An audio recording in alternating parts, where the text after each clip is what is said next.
இப்போ பாரதிய ஜனதா கட்சிக்கு தேர்தல் ஆணையத்தாலேயோ, பாரதிய ஜனதா கட்சிக்கு அமலாக்கத்துறையாலேயோ, பாரதிய ஜனதா கட்சிக்கு சிபிஐயாலேயோ இல்லை சென்சார் போர்டையால் பாதிப்பு வரல. ஸோ அதாவது சிபிஐ அவரை மாண்பா நடத்துறது, அவரை குஷியாகப்படுத்துறது, அவரை போகும்போது டாட்டா பை பை சொல்கிறது, அப்புறம் அவரோட வண்டி கெஜ்ரிவால் வண்டியெல்லாம் உள்ளே வர முடியாது, ராகுல் காந்தி வண்டி உள்ளே வர முடியாது சிபிஐ அலுவலகம் வரலாம். சிதம்பரம் அவர்களே நிறைய நேரத்தில் போகும்போது வந்துட்டு வெளியில் தான் அந்த அளவுக்கு இந்த முக்கியத்துவம்லாம் அவருக்கு கொடுத்த மாதிரி தெரியல. ஆனால் விஜய் அவர்களுக்கு எல்லா கதவுகளும் தரவுது. இப்போ பாரதிய ஜனதா கட்சியோட ஒப்பீடு பார்க்கும்போது ஏன் வந்து பாரதிய ஜனதா கட்சி விஜய் வந்து அரசியல் பண்ணக்கூடாது, ஏன் அரசியல் அழுத்தம் கொடுக்கக்கூடாது? சட்டத்தில் அதுக்கு இடம் இல்லை, ஆனால் மறைமுகமாக அதை செய்யலாம் தானே. இவரும் மறைமுகமாக பாசிச பாஜகன்றாரு, சிஎம் அங்கிள் அப்படின்றாரு. ஆனால் மோடி வந்து இளைஞர் மாதிரியும் அவர் ஃப்ரெண்டு மாதிரி அவரை பற்றி எதுவும் பேசுகிறதே இல்லையே. பிஎம் மோடி அங்கிள் அப்படி கேட்கலையே. இந்த அரசல் புரசலாக பேசக்கூடிய இந்த காங்கிரஸ் தாவேகா கூட்டணி அப்படிங்கிறதுல ஒரு சைலண்ட் ஏன் ராகுல் தொடர்ந்து மெயின்டைன் பண்ணுறாங்க? இல்லைங்க, ராகுல் காந்தியோட அந்த நிலைப்பாடு வந்து எனக்கு வந்து ஒரு சீரியஸான ஒரு சில கேள்விகள்லாம் எழுப்புது. முதல்ல அவர் உண்மையிலே தமிழக தேர்தலில், சட்டமன்ற தேர்தலில் சீரியஸாக எடுத்துக்கிறாருன்னு தெரியல. விஜய் இப்படி மரம் மாதிரி வச்சுக்கிட்டு விஜயை சுற்றி எல்லாம் ரிங்கா ரோஸஸ் பாக்கெட் ஃபுல்லாக பாசஸ்னு அரசியல் விளையாட்டு பண்ணிகிட்டு இருக்காங்க. அவர் அப்படியே கம்பளம் குத்த வச்சுட்டு உட்காந்துக்கிட்டு அமைதியாக இருக்கிறார். இவங்க ஒண்டி தான் ஃப்ரேம் வச்சு பார்ப்பாங்க, நம்மளும் ஃப்ரேம் வச்சு பார்க்கலாம் இல்லையா? ராகுல் காந்தி ஃப்ரேமில், விஜய் ஃப்ரேமில் கூட்டம் பிச்சுக்கும், அல்லும் மாசு, பக்கா மாசு. ஆனால் பூத்தில் ஆள் இருக்காது. காங்கிரஸ் வந்து 10 கிலோமீட்டருக்கு ஒரு பார்வையை வச்சுக்கிட்டு பார்க்குது. பாஜக பின்னாடி இருந்து டெலிஸ்கோப்பில் 100 கிலோமீட்டருக்கு பார்க்குது. நீ பிரிக்கிறத பிரி, நாங்கள் மெரிக்கிறத மெரிக்கிறோம், நாங்கள் பார்த்துக்கிறோம், எங்களோட 38 இலக்கு, 38 விழுக்காடு இருந்தால் போதுன்னு சொல்லிட்டு.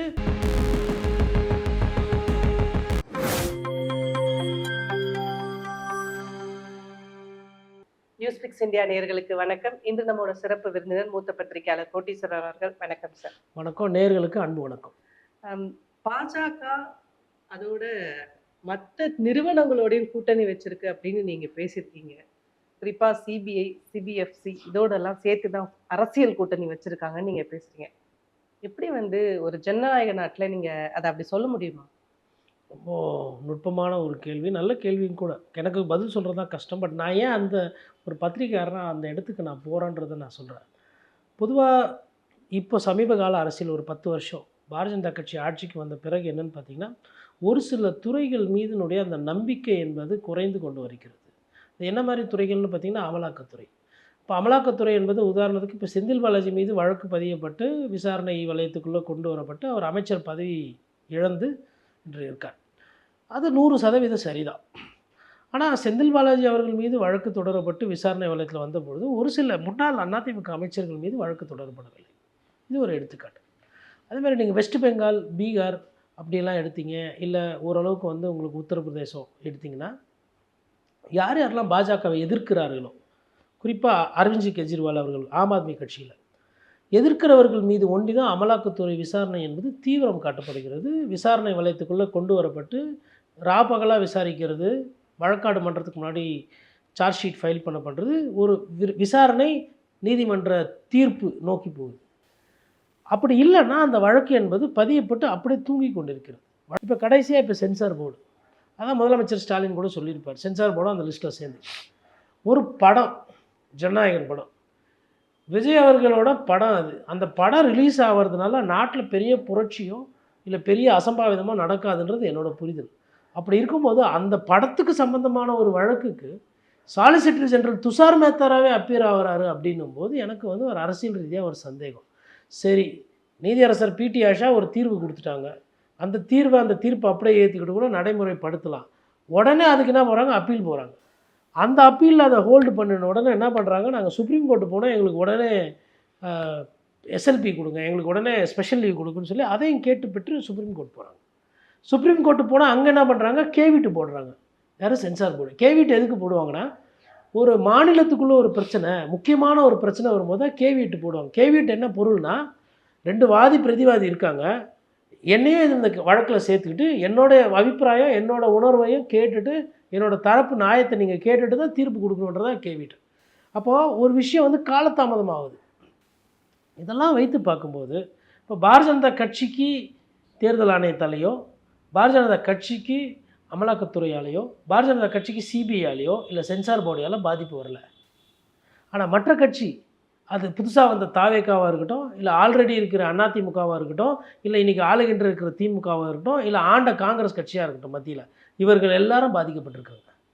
அப்போ பாஜக வந்து பாதிப்பு இல்லை. அப்போ நான் என்ன சந்தேகப்படுறேன்னா, பாஜகவில் இருந்தால் பாதிப்பு இல்லை, பாஜக தவிர்த்து கூட்டணியில் இருந்தாலும் பாதிப்பு, எதிரில் இருந்தாலும் பாதிப்பு, புதுசாக வந்தாலும் பாதிப்பு. அப்போது இந்த இயக்கங்கள்லாம் பாரதிய ஜனதா கட்சியோட கூட்டணியில் இருக்குன்றோம் அந்த ஐயத்தை நான் வெளிப்படுத்துகிறேன் ஒரு பத்திரிகை. எனக்கு அந்த சந்தேகம் வருது. ஓகே. சிபிஐயோட என்கொயரி விஜய் போயிட்டு வந்திருக்காரு. பல கேள்விகளை வந்து ஒரு 3 நாள் கேட்டிருக்கிறாங்க. சில கேள்விகளுக்கு அவர் ஒரு சந்தேகம் இருக்குது, அந்த 41 பேர் இறந்து போனதில் அப்படின்ற மாதிரி நிறைய தகவல்கள் நமக்கு வருது. என்னென்ன கேள்விகள் கேட்டாங்க, அந்த கேள்விக்கு விஜய் எப்படி ரியாக்ட் பண்ணியிருக்கிறாரு, பதில் சொல்லியிருக்காரு அப்படின்னு சொல்லி. இவர் வந்து இங்கே விட்னஸ் தான், இவர் வந்து குற்றவாளி கிடையாது இல்லையா? அவர் வந்து அக்யூஸ் பண்ணப்படலை, ஒரு விட்னஸாக தான் இவரை கூப்பிட்டுருக்காங்க. இவரை எதுக்கு டெல்லி வரைக்கும் கூட்டிகிட்டு போய், ஏன்னா விட்னஸாக இருக்கிறவங்களாம் வந்து இங்கே இருக்கிற சிபிஐ அலுவலகத்திலே கேள்விகள் கேட்டிருக்கலாம் இல்லையா? டெல்லி வரைக்கும் கூப்பிட்டு போயிருக்காங்க. பல பேர் வந்து ரொம்ப மரியாதையாக அவரை வந்து சிபிஐ நடத்திருந்தாலும் நிறைய செய்திகளை பேசிட்டே இருக்கிறாங்க. இதை நீங்க எப்படி பாக்குறீங்க ஆஸ் அ ஜேர்னலிஸ்டா? ஒரு நல்ல ஒரு கரெக்டான பாதையில் தான் போகுது சிபிஐ பொறுத்தவரையிலும். ஏன்னா யாரையுமே வந்து கண்ணியமாக நடத்தணும், கண்ணியமாக தான் விசாரணை நடத்தணுன்றதில் மனிதாபிமானம் படிக்கக்கூடிய வழக்கறிஞராக எனக்கு அதில் உடன்பாடு உண்டு. விஜய் வந்து ஒரு மலிவாலாம் நடத்தக்கூடாது. அது என்ன விதமான, இப்போ இன்றைக்கி வந்து விட்னஸ் தான் அவர், நாளைக்கு ஒரு வேளை அக்யூஸ்டு சம்மன் கொடுத்தாலுமே அவர் வந்து மாண்பா நடத்தணுன்றதில் மாற்று கருத்து கிடையாது. ஸோ அதாவது சிபிஐ அவரை மாண்பா நடத்துறது, அவரை குஷியாகப்படுத்துறது, அவரை போகும்போது டாட்டா பை பை சொல்கிறது, அப்புறம் அவரோட வண்டி கெஜ்ரிவால் வண்டியெல்லாம் உள்ளே வர முடியாது, ராகுல் காந்தி வண்டி உள்ளே வர முடியாது சிபிஐ அலுவலகம் வரலாம். சிதம்பரம் அவர்களே நிறைய நேரத்தில் போகும்போது வந்துட்டு வெளியில் தான் அந்த அளவுக்கு இந்த முக்கியத்துவம்லாம் அவருக்கு கொடுத்த மாதிரி தெரியல. ஆனால் விஜய் அவர்களுக்கு எல்லா கதவுகளும் தரவுது, போகிறாரு வராரு, அதுக்கப்புறமா வந்து போய் பொங்கல் கொண்டாடிட்டு ஊரில் கரும்புலாம் சாப்பிடுவாங்கன்னு சொல்லி அனுப்பி வைக்கிறாங்க. இந்த நட்பை வந்து அது நட்பு இல்லை, இது வந்து ஒரு ஃப்ரெண்ட்லியான ஒரு இன்வெஸ்டிகேஷன். இதை நான் வரவேற்கிறேன் முதல்ல. இரண்டாவது, இதில் அரசியல் இருக்கா அப்படின்றத உங்களோட அந்த நுட்பமான அந்த கேள்வி. ஏன் இருக்கக்கூடாதுன்றது என்னோட பதில் கேள்வி. இப்போ பாரதிய ஜனதா கட்சியோட ஒப்பீடு பார்க்கும்போது ஏன் வந்து பாரதிய ஜனதா கட்சி விஜய் வந்து அரசியல் பண்ணக்கூடாது, ஏன் அரசியல் அழுத்தம் கொடுக்கக்கூடாது? சட்டத்தில் அதுக்கு இடம் இல்லை, ஆனால் மறைமுகமாக அதை செய்யலாம் தானே. இவரும் மறைமுகமாக பாசிச பாஜகன்றாரு, சிஎம் அங்கிள் அப்படின்றாரு. ஆனால் மோடி வந்து இளைஞர் மாதிரியும் அவர் ஃப்ரெண்டு மாதிரி அவரை பற்றி எதுவும் பேசுகிறதே இல்லையே. பிஎம் மோடி அங்கிள் அப்படி கேட்கலையே. அவங்க பாசிசம்னா நீங்கள் பாயசமாக கேட்குறாரு, ஆனால் பாசிசத்தை பற்றின டீட்டெயில்ஸ் எதுவுமே வரலையே. இப்பொழுது பொதுவாக கடந்த காலத்தில் என்னென்னா, ஒரு தேர்தல் ஆணையத்துக்கு போகிறாங்க இல்லை சிபிஐக்கு போகிறாங்கன்னா எதிர்கட்சிகளாக இருக்கிறவங்க வந்தவொடனே ஒரு எதிர்மறை கருத்தை பதிவு பண்ணுவாங்க. இது எதுவுமே சொல்கிறது கிடையாது. அப்போது அதெல்லாம் வச்சு பார்க்கும்போது பாரதிய ஜனதா கட்சி இதுக்கு பின்னாடி ஏதோ ட்ராமா பண்ணதோ இல்லை விஜயும் அந்த ட்ராமாவுக்கு ஒத்து போகிறாரோன்ற அந்த நியாயமான சந்தேகம் தான் எனக்கு இருக்குது. தமிழ்நாடு வரைக்கும் வந்திருக்கக்கூடிய திரு ராகுல் காந்தி அவர்கள் தமிழ்நாட்டோட திமுகவோட நெருக்கமான கூட்டணியில் இருக்கக்கூடியவர். முந்தைய காலங்களில் நம்ம பார்த்துருக்கோம், சிஎம்ஓ அவரும் வந்து எவ்வளோ நெருக்கமாக இருந்திருக்கிறாங்க அப்படின்னு சொல்லி. உள்ளே வந்துட்டு நீங்கள் நான் ஊரை விட்டு வெளியே போகிறீங்க அப்படின்னா எந்த ஒரு திமுக நண்பர்களோட அவர் சந்திப்பு ஏற்படுத்தலை, சிஎம்ஐ பார்க்கலை அப்படின்னும் போது இந்த அரசல் புரசலாக பேசக்கூடிய இந்த காங்கிரஸ் தாவேகா கூட்டணி அப்படிங்கிறதுல ஒரு சைலண்ட்டை ஏன் ராகுல் தொடர்ந்து மெயின்டைன் பண்ணுறாரு? இல்லைங்க, ராகுல் காந்தியோட அந்த நிலைப்பாடு வந்து எனக்கு வந்து ஒரு சீரியஸான ஒரு சில கேள்விகள்லாம் எழுப்புது. முதல்ல அவர் உண்மையிலே தமிழக தேர்தலில் சட்டமன்ற தேர்தலில் சீரியஸாக எடுத்துக்கிறாருன்னு தெரில. ஒரு சைடு வந்து ஒரு சில செய்திகள் வருது என்னன்னா, அமித்ஷா வந்து சென்னையிலே வீடு எடுத்து தங்க போகிறாரு, இங்கேயே இருந்து தேர்தல் வேலையை பார்க்க போகிறாருன்னு வருது. ஆனால் அமித்ஷா அவர்களுக்கு இங்கே மக்கள்கிட்ட பெரிய செல்வாக்கு இல்லைன்றதை நான் இந்த நேரத்தில் பதிவு பண்ணுறேன். அதிக செல்வாக்கு இருக்கக்கூடிய ராகுல் காந்தி இதோ கூடலூர் வந்துட்டு தமிழக அரசியல் பற்றியும் எதுவுமே பேசாமல் அந்த பாடல்கள்லாம் பாடுறாங்க, கிறிஸ்மஸ் நிகழ்ச்சி போல் இருக்கிறது, அது பொங்கல் நிகழ்ச்சியெல்லாம் கலந்த மாதிரி அதில் வந்துட்டு கலந்துக்கிட்டு அவர் பாட்டுன்னு அமைதியாக போயிட்டு ஜனநாயகன் அப்படின்ற அதை ட்வீட்டு போகிறாரு. இன்றைக்கி குழந்தைய கூப்பிட்டு போய் கூட ஜனநாயகன்னா என்ன அப்படின்னா டெமோக்ரஸி சொல்ல மாட்டாங்க. விஜய் நடித்த படம் விஜய் அண்ணா தான் ஜனநாயகன் தான் சொல்லுவாங்க. அப்படிங்கும்போது அந்த பேரை பேசி போகிறேன். இங்கே ஆல்ரெடி பற்றிக்கிட்டு போகுது. நேற்று திருச்சி வேலுசாமி அவர்கள் கேட்ட கேள்வியெல்லாம் வந்து அவர் தைரியத்துக்கு சொந்தக்காரர், அவர் எதை பற்றியும் கவலைப்பட மாட்டார். என்றைக்கும் காமராஜரோட ஒரு கொள்கை வாரிசுனா அது நான் இன்றைக்கி தேதியில் அண்ணன் திருச்சி வேலுசாமியை தான் பார்க்குறேன். மண்டியிடாத மானத்துக்கு சொந்தக்காரர் ஒரு அரசியல்வாதி காங்கிரஸ் கட்சியிலையும் இருக்கிறாங்க, கம்யூனிஸ்ட் கட்சிகள் இருப்பது போலன்னா அதற்கு அவர் சான்று. ஆனால் அவரே வந்து ரொம்ப வன்மையான ஒரு கண்டனம், அது வந்து ஒரு மலிவான ஒரு ஒரு விமர்சனத்தை பண்ணுறாரு. இது எப்படி திமுககாரங்க இதை ஏற்றுக்கிறாங்கன்னு தெரியல. அப்போ இந்த மாதிரி கருத்து போகிறவங்கள வந்து ஒன்று கட்சியில் வைக்கலாமா, இல்லை கூட்டணியில் அவங்க நீடிக்கலாமான்றது இந்த கேள்வியெல்லாம் வருது. அப்போ இதுக்கெல்லாம் சரி செய்கிற இடத்துல தான் ராகுல் காந்தி இருக்கார். ராகுல் காந்தி வந்து இன்றைக்கி கூப்பிட்டு பிரவீன் சக்கரவர்த்தியை இனஃப் இஸ் இனஃப், நான் பார்த்துக்கிறேன், எனக்கும் எங்கள் அண்ணன் அவர் சொன்னது தான், ஸ்டாலினுக்கும் தான் பேச்சு, நான் எங்கள் அண்ணன்கிட்ட பேசிக்கிறேன், நீங்களாம் யாரும் வந்து சீட்டு கீட்டெல்லாம் தலையிடாதீங்க, நம்பர் என்னன்றது 10 ஜன்பத் ரோட்லேருந்து வரும், காங்கிரஸ் கமிட்டி தலைவரை அப்போ கூப்பிட்றேன், யாருக்கு நின்னா வெற்றி வாய்ப்பு இருக்கும் சாய்ஸ் கொடுங்க, நாங்கள் ஏஐசிசியில் ஆல் இண்டியா காங்கிரஸ் கமிட்டி டிக்கு போட்டு போகிறோம், முடிஞ்சு போச்சு, இவ்வளோ தானே. ஆனால் மௌனமாக இருக்கிறது என்னென்னா விஜய் வைத்து ராகுல் காந்தி அரசியல் பண்ணுறாரு. அப்போ நான் என்ன புரிஞ்சுக்கிறேன்னா, ராகுல் காந்தி திமுக அல்லாத ஒரு ஆப்ஷன் நாளைக்கு நமக்கு கிடச்சா அது நமக்கு தேவைப்படும் அப்படின்ற அந்த சொன்னாங்க இல்லைங்களா கருத்து, அந்த கருத்தோடு அவருக்கு ஒற்றுமை இருக்குது, அதை மாற்றி சிந்திக்க ஆரம்பிச்சிட்டாருன்றது நான் புரிஞ்சுக்கிறேன். அப்போ இதுலேருந்து நம்ம என்ன புரிஞ்சுக்கிறோன்னா, காங்கிரஸ் கட்சி கொஞ்சம் கொஞ்சமாக திமுக கட்சிக்கு ஒரு வகையான துரோகத்தை விளைவிக்கிறது. காங்கிரஸ்க்கு இதே மாதிரி ஏதோ ஒரு விமர்சனம், காங்கிரஸ்க்கு ஏதோ ஒரு பிரச்சனை அப்படின்னும் போது பாராளுமன்றத்தில் பாரதிய ஜனதா கட்சியை எதிர்த்து பாராளுமன்றத்தில் உறுப்பினர்கள் குரல் கொடுக்குறாங்க. ஆனால் திமுகவை தீய சக்தி, திமுக ஆட்சி தோற்று போயிடணும், ஸ்டாலின் தோற்று போயிடணும்னு சொல்கிறாரு. நீ தோற்றுருவ அப்படின்னும் பொழுது இங்கே ஒரு ஒரு ஒற்றுமையை பாருங்கள். அமித்ஷா வந்து கூப்பிட்டு ஓபிஎஸ்ஸை சேர்த்துக்கணும், டிடிவி தினகரனை சேர்த்துக்கணும்னு சொன்ன பொழுது எடப்பாடி பழனிசாமி தரப்பில் என்ன சொல்லப்பட்டது, அவர் என்ன சொன்னார்னா, ஒருத்தர் நான் தோற்று போயிடணுன்றான், ஒருத்தர் நான் அழிஞ்சு போயிடணுன்றாங்க, ஒருத்தர் நான் ஒன்றுமே இல்லாமல் போயிடணுன்றாங்க, அவங்கள கூட சேர்த்துக்கிட்டு நான் அரசியல் பண்ணவா முடியாது அப்படின்னு சொல்லி நிறுத்துறாப்புல. அதுக்கப்புறம் இப்போ திருப்பி அமித்ஷா மறுபடியும் ரூட் எடுத்து டிடிவி தினகரனோட பேசுகிறாரு, அமைதியாக இருக்குது. இப்போ சமீப காலமாக பார்த்தீங்கன்னா டிடிவி தினகரன் பழனிசாமி பற்றி எதுவும் பேசுறதில்ல. இதுதான் ஒரு கூட்டணிக்கு கட்சிக்கு ஒரு கூட்டணி கட்சி கொடுக்குற மரியாதை, குறைந்தபட்ச மரியாதை. இப்போ இதையே அங்கே எடுத்துக்கங்க. ராகுல் காந்தி தீய சக்தின்னு சொல்கிற விஜய் கூட நட்பு பாராட்டுறாரு, மாணிக்கம் தாக்கூர் போன்றவர்கள், ஜோதிமணி போன்றவர்கள், பிரவீன் சக்கரவர்த்தி போன்றவர்கள், இல்லை கிரீஷ் சோடங்கர் போன்றவர்கள் பேசுகிறாங்க அப்படின்னா யார் தீய சக்தி?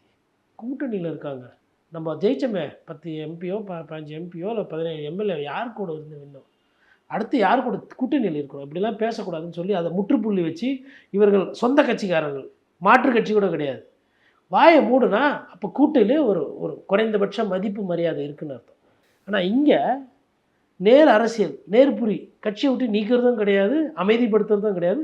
செல்வ பெருந்தகை ஒண்டி என்ன பண்ணுறதுன்னு தெரியாமல் அவர் திமுகவோட ஒரு இணக்கமாக இருக்கிறாரு, அவர் கருத்து சொல்லிக்கிட்டு அந்த நெருப்பு அணைக்க பார்க்குறாரு.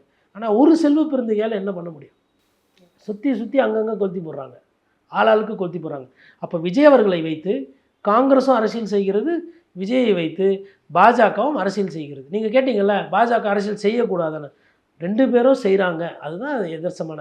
இந்த விஜயை முதல்ல மாநிலத்தில் இருக்கிறவங்க அரசியல் செய்தார்கள், விஜயை வைத்து நாங்கள் அங்கே போயிடுவோம், விஜய் ஒரு பலமான கூட்டணி அமைப்பார், விஜய் ஒரு ஃபோர்ஸாக வந்துட்டார் அப்படின்னு டிடி தினகரன் சொன்னார். ஓபிஎஸ் சொன்னார் திமுக வெற்றி பெறுறது ஜாஸ்தி, ஏன்னா இன்றைக்கி கலா எதிரிகள் நிறைய வந்துட்டாங்க அப்படின்னு அப்படி சொல்கிறார். அப்புறம் பிரேமலதா விஜயகாந்த் அவர்கள், டிடிவி தினகரனும் அவருக்கு ஒரு ஆப்ஷன், அதேமாதிரி டிடிவி தினகரனும் பிரேமலதா விஜயகாந்த் சேர்ந்தும் டிவிகேவோட சேர்றதும் ஒரு ஆப்ஷன். அப்போ இந்த ஆப்ஷன்ஸ் எல்லாம் எக்ஸ்ப்ளோர் பண்ணுறாங்க. மருத்துவர் ராமதாஸ் கூட ஒரு வேளை போகலாம், செங்கோட்டைன்னு ஒரு ஆப்ஷனை விஜய் எக்ஸ்ப்ளோர் பண்ணார். அப்போ எல்லாருமே விஜயை வைத்து ஒரு அரசியல் செய்கிறாங்க. இதில் ரொம்ப நகைச்சுவையான வேடிக்கையான விஷயம்னா விஜய் அரசியலே செய்யறதில்லை. விஜய் இப்படி மரம் மாதிரி வச்சுக்கிட்டு விஜயை சுற்றி எல்லாம் ரிங்கா ரோசஸ் பாக்கெட் ஃபுல்லாக பாசஸ்னு அரசியல் விளையாட்டு பண்ணிகிட்டு இருக்காங்க. அவர் அப்படியே கம்பளம் குத்த வச்சுட்டு உட்காந்துக்கிட்டு அமைதியாக இருக்கிறார். நீங்க சொல்லும்போது ஒரு மூத்த பத்திரிகையாளரோட ஒரு கருத்தா அவர் என்ன சொல்றாருன்னா, காங்கிரஸ் விஜய் கூட்டணி நகர்த்துவதே பாஜக தான், அது திமுகவை பலவீனப்படுத்துவோம், இல்ல அவங்களோட கூட்டணியை இன்னும் ஸ்ட்ராங் ஆக்கிறதுக்கே காங்கிரஸை தாவேகாவோட இணைத்து பேசுறாங்க அப்படின்னு ஒரு பத்திரிகையாளரோட பார்வை. பாஜக தான் இத அந்த இடத்துக்கு நகர்த்துதா ஒண்ணு. இன்னொன்னு, எதையுமே பேசாம இவ்வளவு மௌனம் காக்கிற விஜயை நம்பி எப்படி அரசியல் பண்ண முடியும் தமிழ்நாடு? ஒன்று அண்ணன் எஸ்பி லக்ஷ்மணன் நினைக்கிறேன், அந்த மூத்த பத்திரிகையாளர். அவர் அரசியலில் ரொம்ப காலம் கூர்மையாக கவனிக்கிறவர். அவர் நிறைய விஷயங்கள் சொல்லியிருக்காரு, அது நடந்திருக்கு. இப்போது பொலிட்டிக்கலி வெரி ஷார்ப் பர்சன். அவர் ஒரு கருத்து சொல்கிறாருன்னா அதை அப்படி கடந்து போக முடியாது. ஸோ அது ஒரு சைடு. சரி, இப்போ அவர் கருத்தை தாண்டி பாஜக நிறைய நேரத்தில் காங்கிரஸை உடைக்கிறது, பிளவுபடுத்துறது, காங்கிரஸ்குள்ளே கோஷ்டி பூசலுன்றது பாஜக தொடர்ந்து செய்யுது. இந்த பீரியடில் எல்லாத்துலேயுமே பார்த்தீங்கன்னா காங்கிரஸ் கட்சி பலவீனமாகிறதுல பாரதிய ஜனதா கட்சி ஒரு ரோல் ப்ளே பண்ணியிருக்கும். அதே ரோலை ஏன் இப்போ இங்கே பண்ணக்கூடாது தமிழகத்தில்?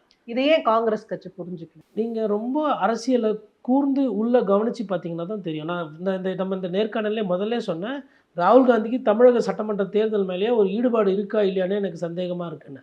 அப்போ ஈடுபாடு இல்லாதவர்கிட்டயோ இல்லை அரசியல் சரியாக புரியாதவர்கிட்ட போய்ட்டு நம்ம திருப்பி காமராஜர் காட்சியில் எப்படி இருந்தோமோ, ஆந்திராவில் எப்படி ஒய்எஸ்ஆர் இருந்தாரோ அந்த மாதிரி நம்ம தமிழகத்தில் கொண்டு வரலாம். விஜய் தான் நமக்கு உண்டான ஆப்ஷன். விஜய் கூட நம்ம போய் சேர்ந்தோன்னா கேரளாவில் நம்ம ஜெயிக்கிறோம், பாண்டிச்சேரியில் நம்ம ஜெயிக்கிறோம், தமிழகத்தில் நம்ம வளர்கிறோம் அப்படின்போது மேலே கேட்கும்போது நல்லா இருக்கா? நல்லா இருக்கே, இது நல்லா வருமே, ஓகே பண்ணலாமே, அப்படி தான் போடும். அது சொதப்பினதுக்கப்புறம் தான் தெரியும் அது தப்புன்னு. இந்த மாதிரி ஒரு பிளான் ஏ அப்படின்னா அதுக்கு பிளான் பி என்ன, பிளான் சின்னா அது எங்கே போய் நிற்கும் அப்படின்ற அந்த அரசியல் வந்து ராகுல் காந்தி கணிக்க நிறைய நேரத்தில் தவறியிருக்காரு. அப்படி தவறின காரணத்தினால தான் பீகாரில் இந்த தேர்தலுக்கு முன்னாடியே ஆட்சி கட்டில் அமைஞ்சிருக்கணும் ஆர்ஜேடி காங்கிரஸோட உதவியோடு. அப்போது எதிரி இவரை வீழ்த்துறதுக்கு நான் ஒரு வியூகம் எடுக்கிறேன், நீ ஜெயிச்சு அமைச்சராக முதலமைச்சராகனு ஒரு முடிவு எடுத்திருந்தாங்கன்னா ஆர்ஜேடியினுடைய இளம் முதலமைச்சராக தேஜஸ்வி யாதவ் உட்காந்துருப்பாப்ல. அந்த தேஜஸ்வியை கட்சியையும் வீக்காக்கி அடுத்த தேர்தலில் பேயடி நான் வண்டி தான் தோப்பனா, இப்போ நீ எப்படி தோக்குற பாரு அப்படின்னு சொல்லிட்டு நானும் தோற்று நீயும் தோற்று அஸ்ஸா புஸ்ஸா ஆல்ஃபால் டவுன் அப்படின்னு இந்த குட்டி பசங்க உட்காந்து விளையாடுவாங்க. அந்த மாதிரி காங்கிரஸ் கட்சி விளையாடி பீகாரில் தேர் எடுத்து தெருவில் விட்டீங்க. அதே சாம்பிளை இப்போ தமிழ்நாட்டில் நடக்க போகுது. நீங்கள் வாங்க போகிறது 25 சீட்டோ இல்லை 30 சீட்டு. 30 சீட்டில் அவங்க கொடுக்கறது கண்டிப்பாக பாதிக்கு பாதினா வெற்றி பெற மாதிரி வாய்ப்பு இருக்குது. நீங்கள் தாவேக்கால போய் சேர்ந்தீங்கன்னா 100 சீட்டு கூட கொடுப்பார் சாமி அவர். ஆனால் இல்லை ஒரு 70 ராகுல் காந்தியே பேசுகிறாருன்னு, ராகுல்ஜியே வந்துட்டார் பிரச்சாரம் பண்ணுறாரு, பிரச்சாரம்லாம் டாப்பாக இருக்கும். யோசிச்சு பாருங்கள், ஃப்ரேமில் இவங்க ஒண்டி தான் ஃப்ரேம் வச்சு பார்ப்பாங்க, நம்மளும் ஃப்ரேம் வச்சு பார்க்கலாம் இல்லையா? ராகுல் காந்தி ஃப்ரேமில், விஜய் ஃப்ரேமில் கூட்டம் பிச்சுக்கும், அல்லும் மாசு, பக்கா மாசு. ஆனால் பூத்தில் ஆள் இருக்காது. இப்போ பூத்து கணக்கு வருவோம், 30,000க்கு கம்மி தான் வச்சுருக்குறாங்க காங்கிரஸ். தாவேக்கா பூத்துனா என்னென்ன தெரியாது, பிஎல்ஏ 1 தெரியாது, பிஎல்ஏ 2 தெரியாது, எஸ்ஐஆர் ஃபார்முக்கு அப்புறம் ஃபார்ம் 6 தெரியாது, ஃபார்ம் 7 தெரியாது. நாமினேஷன் ஃபைல் பண்ணும்போது நிறைய பேர் இது ரிஜெக்ட் ஆகும். ஏன் ரிஜெக்ட் ஆகுது? ஏன்னா 3 வருஷம் ஐடி ரிட்டர்ன் ஃபைல் பண்ணியிருக்கோம். அதெல்லாம் அங்கே கையாளுறதுக்கு கிடையாது. ஒரு கரூர் கூட்டத்தை சரியாக கையாளால தான் இன்றைக்கி சிபிஐலாம் வந்துன்னு போயின்னு இருக்கிறார். இவ்வளோ சிக்கல். அரசியல் பண்ண வேறு நேரத்தில் விசாரணைக்கும் கோர்ட்டுக்கும் சுற்ற போகிறாங்க. இது பிரச்சாரம் பண்ண நேரம். அப்போ எவ்வளவு கவனமாக இருந்திருக்கணும். ஒரு கூட்டத்தை சேர்த்துனா எப்படி கையாளணும், ஒரு வன்மமாக இருக்கட்டும், சதியாக இருக்கட்டும். நீங்கள் போய் மாட்டுறீங்கல்ல, சரி நாளைக்கு ராகுல் காந்தியோட சேர்ந்துடுறீங்க, கூட்டணி அமைச்சிடுறீங்க, யாருக்கு லாபம்? அதனால் பாஜகவுக்கு தான் லாபம். அப்போ ஏன் பாஜக அதை விரும்பாது? காங்கிரஸ் கட்சி தயாராக இருக்குது. காங்கிரஸ் 10 கிலோமீட்டருக்கு ஒரு பார்வையை வச்சுக்கிட்டு பார்க்குது. பாஜக பின்னாடி இருந்து டெலிஸ்கோப்பில் 100 கிலோமீட்டருக்கு பார்க்குது. 10 கிலோமீட்டர் பார்க்கும்போது தெரியுது, ஆமாம் தண்ணி, மலைக்கு பின்னாடி என்னன்றது நீங்கள் தூர பார்வையை பார்த்தா தான் தெரியும். இல்லை அது உயரத்துலேருந்து பார்க்கணும். பாஜக அந்த பார்வையை பார்க்குது. அதனால தான் அந்த அந்த அவரோட ரீடிங் மேபி கரெக்டாக இருக்கும். இது நிறைய நேரத்தில் பண்ணியிருக்காங்க. Divide and rule. அதாவது பாஜகவை தாவேக்கா எதிர்க்குது, திமுகவை தாவேக்கா எதிர்க்குது. ஒரு காலத்தில் இது அதிமுகவோட ஓட்டு வங்கி. அப்போ இந்த ஓட்டு வங்கியை விஜய் வாங்கிட்டாருன்னா அதிமுக பலவீனம், பாரதிய ஜனதா கட்சி ஆல்ரெடி பலவீனம். இப்போ பலவீனம் சேர்ந்தாலும் அது ஒன்றும் பெருசாக கிடைக்காது. அப்போ விஜயை காங்கிரஸ் அங்கேருந்து பிரிச்சுட்டு மேலும் பலம் சேர்க்கும்போது சிறுபான்மையினர் ஓட்டு, இளம் வாக்காளர்கள் ஓட்டு, பெண்கள் வாக்குகள் இவர் வாங்கிட்டாருன்னா இவங்க கோர் ஓட்டு ரொம்ப கம்மியாகி ஃபில்டர் ஆகி கான்சன்ட்ரேட் ஆகிருக்கு. பிஜேபி ஓட்ஸு கம்யூனிஸ்ட் ஓட்ஸ் மாதிரி டைல்யூட் ஆகாது. அவங்க அந்த சித்தாந்தம் தப்பேனாலும் நல்லதேனாலும் அதை நம்பக்கூடிய தன்மை படைத்தவர்கள். அப்போ அந்த ஓட்டு டைல்யூட் ஆகாது.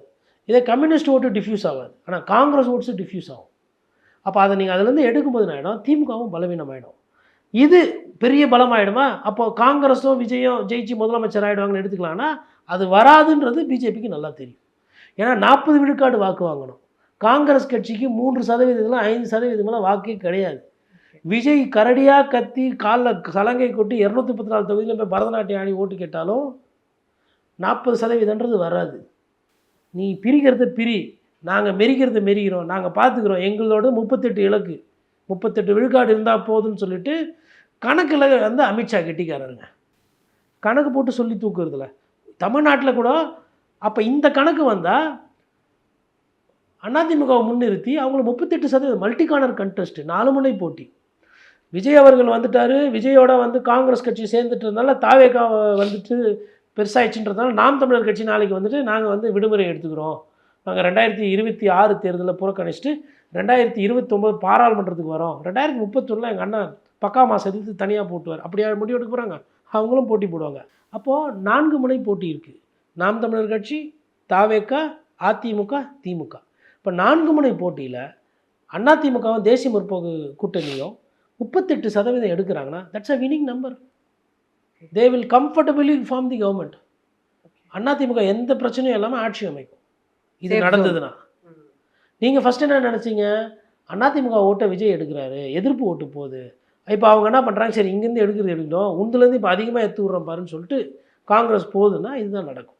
நீங்கள் வச்சிருக்கிறதுலாம் செல்வ பெருந்தகை, அப்புறம் அந்த சைடு வந்து காமராஜர் மாதிரி முறுக்கி நிற்கிறாரு திருச்சி வேல்சாமி அவர்கள், அப்புறம் ஜோதிமணி, யாரால ஜெயித்தோம் கரூரில் அப்படின்றதே மறந்துட்டு பேசக்கூடியவர்கள்.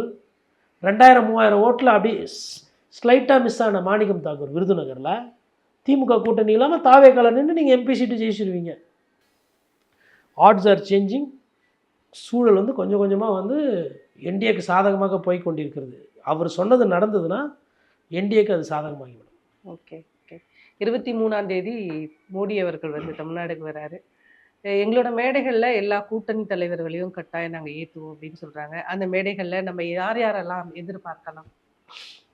அன்புமணி ராமதாஸ் அவரை எதிர்பார்க்கலாம், கிருஷ்ணசாமி அவர்களே எதிர்பார்க்கலாம், டிடிவி தினகரன் அவர்களே எதிர்பார்க்கலாம். இது இப்போதைக்கு இருக்கிற ஃபார்மேஷன். அப்புறம் வாசன் ஆல்ரெடி அங்கே தான் இருக்கிறாரு. இல்லை இந்த ஃபார்மேஷன் இருக்கும். இது தாண்டி வேறு யாருன்னா வராங்களா என்னன்னு இது ஒன்றும் பெரிய பலமான ஒரு பயங்கர க்ரௌட் புல்லிங் கூட்டணியாக தெரியவே இல்லையே நீங்கள் சொல்கிற மாதிரி பார்த்தா. இல்லை கரெக்டு தான், அது வந்து ஒரு பெரிய க்ரௌட் புல்லிங் கூட்டணி கிடையாது. பட் எதிரில் வந்து பிரிஞ்சு கிடக்குறாங்க. உடையும் போது தாவேக்கா வந்து யாரோட ஓட்டு எடுக்க போகிறாங்கன்னு தெரியல இல்லையா. பிஜேபி அதாவது பிஜேபி ஓட்டை தாவேக்கா எடுக்க முடியாது, அதிமுக ஓட்டு வேணால் எதிர்ப்பு ஓட்டை கொஞ்சம் எடுக்க முடியும். இப்போ நம்ம முன்னாடி பேசணும் பாஜக மற்ற அமைப்புகளோட கூட்டணி வச்சிருக்கு அப்படின்னு. இப்போ 23ஆம் தேதி விஜய் தொடர்பாக ஏதாவது வந்து அறிவிக்கிறதுக்கோ வரத்துக்கோ வாய்ப்பு இருக்கா? ஏன்னா இந்த நெருக்கடியை கொடுக்கறது ஜனநாயகம் படம் மீண்டும் மீண்டும் தள்ளி போயிட்டே இருக்கு. இப்படியான சிக்கல்கள்லாம் இருக்கும்போது விஜய அவங்க இந்த மேடையில் ஏற்றுறதுக்கோ இல்லை அவங்களோட ஆதரவை தெரிவிக்கிறதுக்கோ வாய்ப்பு இருக்குதா? அந்த மாதிரி ஏதாவது நடக்குமா? அதாவதுங்க, அரசியலில் வந்து நேரம் ரொம்ப முக்கியமானது. நீங்கள் கடைசி நேரத்தில் போய்ட்டு ஒரு கூட்டணி அமைச்சிங்கன்னா மக்கள் அதை ரசிக்க மாட்டாங்க. விஜய் வந்து ஒரு வேளை இப்போது உடனே அவர் அறிவிப்பு பண்ணி கூட்டணியில் போனான்னா கூட அது ஓரளவுக்கு இருக்கும். நீங்கள் வந்து மார்ச் மாதத்துலேயோ இல்லை வந்து பிப்ரவரி எண்டுலேயோ வந்து கூட்டணி அப்போ போய்ட்டு நீங்கள் நின்னீங்கன்னா அது ரொம்ப அசிங்கமாக அருவருப்பாக சந்தர்ப்பவாதத்துக்கு நீங்கள் பயந்த மாதிரி இருக்கும். இவ்வளோ பேச்சு பேசிட்டு விஜய்க்கு வந்து தொடர்ந்து நிறைய ஆப்ஷன்ஸை மிஸ் பண்ணி அவரோட ஒவ்வொரு பலத்தையும் இழந்துக்கிட்டு இருக்காரு. இன்றைக்கி கண்ணெதிரில் இருக்கிறது வந்து ஒரு பிம்பம். விஜய் வந்து அவர் தலைமையில் ஒரு கூட்டணி அமைச்சிருக்கணும் ஒன்று. இல்லையா அதிமுக பாரதிய ஜனதா கட்சி இருந்தபோது அவர் வந்து ஒரு சமத்துவமான ஒரு கூட்டணி வேணும் அப்படின்னு நினச்சிருந்தாருன்னா அவரும் வந்து அதிமுகவோட கூட்டணி போயிருக்கணும். அதையும் பண்ணலை. அவரும் ஒரு கூட்டணியை அமைக்கலை. இல்லை குறைஞ்சபட்சம் நாம் தமிழர் கட்சியில் சரிசமாக நிற்போம், நீங்களும் ரொம்ப நாளாக நின்று ஒன்றும் பண்ணல, நானும் ரொம்ப நாளாக நின்று நான் இப்போ தான் வரேன், 117 இல்லை 116 ஒரு 2 சீட்டு வந்து எடப்பாடி பழனிசாமி நிற்கிறதுலையும் கொளத்தூரில் நிற்கிறதுலையும் நம்ம வந்து வேட்பாளர் போட்டு வேஸ்ட்டு பண்ண வேணாம், குறைச்சிக்கலாம். 116 யாருக்கு மெஜாரிட்டி வருதோ அவங்க முதலமைச்சர். நீ எனக்கு சப்போர்ட் பண்ணணும், நான் உனக்கு சப்போர்ட் பண்ணோம், எனக்கும் ஈகோ ஜாஸ்தி உனக்கும் ஈகோ ஜாஸ்தி, ரைட்டு, பொடிப்படையாக ஒரு அக்ரிமெண்ட்டை போட்டு நீ 116 நான் 116 நிற்கிறேன், நான் அதிகமாக எம்எல்ஏ ஜெயிச்சா நான் முதலமைச்சர், நீங்கள் என்ன சப்போர்ட் பண்ணணும், இப்போயே ஒப்பந்தம் பத்திரிகையாளர்கிட்ட அதை காட்டுறோம், மக்கள் அதை ஏற்றுக்குருவாங்க, நம்புவாங்க. வந்த உடனே முதலமைச்சர் அப்படின்னா அப்போ அது ஒரு 3வது அணின்றது தொடர்ந்து தோல்வியில் தான் போயிருக்கு. அப்போ நீங்கள் அமைக்க போகிற அந்த 3வது அணி வரலாறு தான் நான் சொல்கிறேன், இல்லாததை சொல்லலை. இன்றைக்கி விஜய் போய் பிரிஞ்சிருக்கிற பாமக ஒன்றாக்கிட்டாருன்னா விஜயை பாட்டாளி மக்கள் கட்சியோ இல்லை வன்னியர் சமுதாயத்தில் இருக்கிறவங்களோ இல்லை வன்னியர் சங்கம் எப்படி பார்க்கும்? பரவாயில்ல, இப்போ நம்ம எங்கே பாட்டாளி மக்கள் கட்சி உடஞ்சி வீணாக போயிடுச்சு இவர் இது பண்ணுறாரு. அந்த சைடு சிறுபான்மையினர் மக்கள் தாழ்த்தப்பட்ட சமுதாயமும் ஏற்றுக்கிறாங்க யாரா? விஜயை. குறிப்பாக சொல்லணும்னா பட்டியலின மக்கள்கிட்ட விஜய் அவர்களுக்கு நல்ல வரவேற்பு இருக்குது. வன்னியர் சமுதாயத்துக்கிட்டே ஒரு பண்ணுன்னா வன்னியரும் பட்டியலின மக்களும் சேர்த்து ஒரு தலைவனை ஏற்றுக்கிட்டா அது எப்படி இருக்கும்? வாக்கு வகிச்சு இந்த வாய்ப்பையும் விட்டாச்சு. ஸோ இப்படி வர ஒவ்வொரு வாய்ப்பையும் விடுறது. சரி, நீங்கள் ஒரே தேர்தலில் பக்கா மாத கட்சி நீங்கள் எல்லாத்தையும் பண்ணிடுவீங்க. உழைப்பு இருக்கணும்ல, தொகுதி தொகுதியாக போகணும்ல. ஒரு மாவட்டத்துக்கு ஒரு பொதுக்கூட்டம் கூட போட முடியும். ஈரோடு போட்டிங்க, ஒன்றும் பிரச்சனை இல்லை. அதுக்கப்புறம் ஏன் லீவ் விட்டீங்க திருப்பி? அப்போ செங்கோட்டையன் வந்தார், செங்கோட்டையனால் ஒரு கூட்டத்தை போட முடியும், அவ்வளோதான். அதோடு உங்கள் கட்சியில் வேறு ஆள் கிடையாது ஆடுறதுக்கு. லீவ். பாண்டிச்சேரியில் போனீங்க, புஷி ஆனந்த் பார்த்துக்கிட்டாரு, புஷி தலைமையில் ஒரு கூட்டம் நடந்தது, அதோட லீவு. அப்போ மொத்த கட்சியினுடைய கெப்பாசிட்டி இவ்வளோ தான். கேட்டால் மதுரையில் போட்டோம். எத்தனை மாதம் முன்னாடி போட்டிங்க? அன்றாடம் நிகழ்ச்சிகள் நடந்துக்கிட்டே இருக்கும். நடுவில் டிடி தினகரன் ஒரு 5-6 நாளாக ஆக்டிவிட்டி இல்லை. என்னாட்டாங்க, மிரட்டப்பட்டு விட்டார் டிடிவி, அவர் வந்து பயத்தில் இருக்கிறாரு, பதட்டத்தில் இருக்கிறாரு. அவர் அறிக்கை ஒரு ஐயோ நான் பதட்டத்துலேயும் இல்லை, நான் மிரட்டத்துலேயும் இல்லை, நான் தெளிவாக இருக்கிறேன். அதுதான் அரசியல். நீங்கள் ஆக்டிவிட்டி பண்ணிக்கிட்டே இருக்கணும், மக்கள்கிட்ட பேசு பொருளாக இருக்கணும். குறைந்தபட்சம் பத்திரிகையாளர்கள் யாரும் பேய் பூதம்லாம் கிடையாது. விஜய் வந்தோடனே விஜய் அண்ணா அழகாக இருக்காருன்னு சொல்லிட்டு கணத்து பிடிங்கி யாரும் சாப்பிட மாட்டாங்க. கேள்வி கேட்பாங்க, பயிற்சி எடுத்துக்கோங்க. ஒரு 2-3 பத்திரிகையாளர் சந்திப்பு கஷ்டமாக இருக்கும், அப்புறம் பழகிடும். அப்போது எதுக்கு பத்திரிகையாளர் சந்திப்பு? எடப்பாடி பழனிசாமி கேட்குறாங்க, பிரம்மாண்ட கட்சி வரும், நீங்கள் ஒன்றுமே வரல. நீங்கள் கேட்டீங்க அதே கேள்வி பத்திரிகையாளர்கிட்ட கேட்குறாங்க. உங்கள் கூட்டணி பலவீனமாக இருக்குது, நீங்கள் தான் இப்படி ஊடகத்தில் பேசி எங்கள் கூட்டணியை பலவீனமாக காட்டுறீங்க அப்படின்னு. இப்படி 2 சுற்று சுற்றுறாரு, இப்படி 2 சுற்று சுற்றிட்டு எங்கள் கட்சி நல்லா இருக்குது, யாருன்னா கட்சி வந்தால் உங்களை கூப்பிட்டு சொல்லுவோம். அன்றைக்கி கூட அன்புமணி ராமதாஸ் பாட்டாளி மக்கள் கட்சி வந்தாங்க, உங்களை கூப்பிட்டு நாங்கள் சொன்னோம், எங்கள் கூட்டணிக்கு இன்னும் நிறைய கட்சிகள் பேசுகிறாங்க, நிறைய கட்சிகள் வர போகிறாங்க. லெஃப்ட் ரைட்டு பேன் 2 சைடும் திரும்புகிறாரு, கேமரா பார்க்குதுன்னு. இது அட்ரஸ் நிற்கிறாருல்ல. எடப்பாடி பழனிசாமிக்கு என்ன பிரச்சனை? பெரிய முகம் இல்லை, அண்ணா மாதிரி தமிழ் இல்லை, எம்ஜிஆர் மாதிரி கலர் இல்லை, கீழேருந்து வந்த ஒரு சாமானியன் தைரியமாக நின்று பேச முடியுது இல்லை. ஸ்டெர்லைட் துப்பாக்கி சூடில் எதையோ ஒரு கருத்து சொன்னார் இல்லை, ஓடி ஒளியில் இல்லை. ஆட்சியில் இருக்கும்போது கேள்வி கேட்குறாங்க. இதே பத்திரிகையாளர்கள் அன்றைக்கி எடப்பாடி பழனிசாமி விட்டாங்களா? முதலமைச்சராக இருந்தபோது. இப்போது அரசியல்வாதியாக இருக்கும்போதே நீங்கள் பத்திரிகையாளர் சந்திக்க மாட்டீங்க. நாளைக்கு நீங்கள் முதலமைச்சர் ஆனால் பத்திரிகையாளர்கள் என்ன பண்ணுவீங்க? நீங்கள் காவல்துறையை வைத்து கிட்டே விட மாட்டீங்க. காவல்துறை கூட்டணியில் இருக்கிறவங்களே மோசமாக கையாளுது, பத்திரிகையாளர்களை பந்தாடுவாங்க. இதெல்லாம் கேட்டால் வந்து அவங்களுக்கு கோபம் வரும். ஒரு யதார்த்தத்துக்கு அப்பால் உள்ள அரசியலை வந்து நீங்கள் புகுத்த நினைக்கிறீங்க. இறப்பு நிகழ்ச்சிக்கு கூட அவங்கள இங்கே வர வைக்கிறீங்க. தூய்மை பணியாளர் போராட்டத்துக்கு நைட்டு வந்து வீட்டில் பார்க்க சொல்கிறீங்க, பனையூருக்கு வர சொல்கிறீங்க. என்ன விதமான அரசியல் இது? கேட்டால் இதுதான் விஜய் அவர்களோட புதிய கொள்கை அப்படின்னு. இதையா வந்து பெரியார் சொல்லி கொடுத்தாரு? இதையா ஐயா இது இப்படி ஒரு நாள் காமராஜர் ஒரு எளிய மகனாக இல்லாமல் ஒரு தனி விமானத்தில் போயிருப்பாரா? முதலமைச்சர், கிங் மேக்கர், பிரதமரை வந்து யாருன்ற முடிவு பண்ணுற இடத்துல இருந்தார் தாத்தா காமராஜர். தனி விமானத்தில் போல, ஊட்ட ஆடம்பரம் பண்ணிக்கல, குழா போடலை. இப்போ சொல்கிறாங்க 50 லட்ச ரூபா ஏதோ செலவாம். 50 லட்ச ரூபாவை 5 கட்சிக்காரனுக்கு கொடுத்துருந்தா 10 லட்ச ரூபாய்க்கு தொழில் பண்ணியிருந்தா அவன் பெரிய பணக்காரனாக இருப்பான். இல்லை, 50 பேரை கூப்பிட்டு ஆளுக்கு 1 லட்ச ரூபா போடா, நாளிலேருந்து நீ தாவேக்கா தொண்டனில் நீ லட்சாதிபதி, 1 லட்சம் புடி, ஏதோ தொழில் பண்ணு, ஏதோ முதலீடாக பண்ணு. 20,000 50,000 கொடுக்குறதெல்லாம் மத்திய அரசு வந்து பேங்க்கில் லோன் கொடுத்தோன்றான். நான் தாவேக்கா என் தம்பிகளுக்கு விளிம்பு நிலையில் இருக்கிறவங்களுக்கு 50 பேருக்கு 1 லட்சம் கொடுத்து 50 பேர் 50 லட்சாதிபதி ஆக்கிட்டப்போ 50 லட்ச ரூபா ஒரு பணமே கிடையாது அவருக்கு. ஆனால் அந்த எண்ணம் இல்லை. ஆனால் வெளியில் சொல்கிறது இவர் எம்ஜிஆர்னு தன்னை காட்டிக்கிறார்.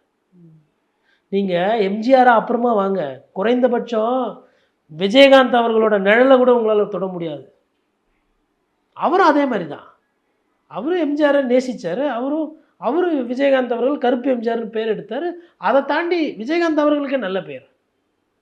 எடுத்துக்காட்டுகள் இருந்தும் அதை எடுத்துக்காதது யாரோட தப்பு? இறுதியாக ஒரு கேள்வி, ஜனநாயகன் படம் வெளிவருமா வராதா? பொங்கலுக்கு 100% படம் வெளிவரும். படம் வராமலாம் போகாது. அப்படி ஒரு படம் வராமல் தடுக்கிறாங்கன்னா அதுக்கு இடையூறு பண்ணுறவர்கள் வந்து அரசியலுக்கே லாய்க்கற்றவர்கள். ஒருவேளை பாரதிய ஜனதா கட்சி தான் இதை தடுத்துட்டுனா அது ஜனநாயகத்துக்கு நல்லதல்ல. ஒரு படம்ன்றது ஒரு ஒரு கருத்து சுதந்திரம். ஆர்டிகல் 19 கான்ஸ்டியூஷன் வந்து நமக்கு கொடுக்குறது ஃப்ரீடம் ஆஃப் எக்ஸ்பிரஷன். நீங்கள் ஒரு தொழில் செய்யணும்னு நினைக்கிறீங்க, அந்த தொழிலுக்கு எந்த பிரச்சனையும் இருக்கக்கூடாது. படம் எடுக்கிறது ஒரு தொழில். அப்படின்னும்போது அதை வந்து சட்ட ரீதியாக சில சில பிரச்சனைகள் வரும். உச்சநீதிமன்றமும் அதில் வந்துட்டு ஒரு பெரிய கெடுபிடி கொடுக்கல. இப்போ உயர்நீதிமன்றத்துக்கு போயிருக்குது. 19ன்னு நினைக்கிறேன் ஹியரிங் வருது. உயர்நீதிமன்றம் வந்து உச்சநீதிமன்றம் வந்து அதை கண்டிப்பாக விசாரணை பண்ணிவிட்டு அதில் என்ன சிக்கல் இருக்கோ அதை தீர்த்து வைத்துவிட்டு அவர்கள் தீர்வு கொடுக்கக்கூடிய ஒரு அமர்வு அது. இது அவ்வளோ பெரிய பிரச்சனைலாம் கிடையாது. அதனால் படம் ரிலீஸ் ஆகிடும். எப்போ ரிலீஸுன்றதான் ஒரு கேள்விக்குறி. ஒரு சில நேரத்தில் வந்துட்டு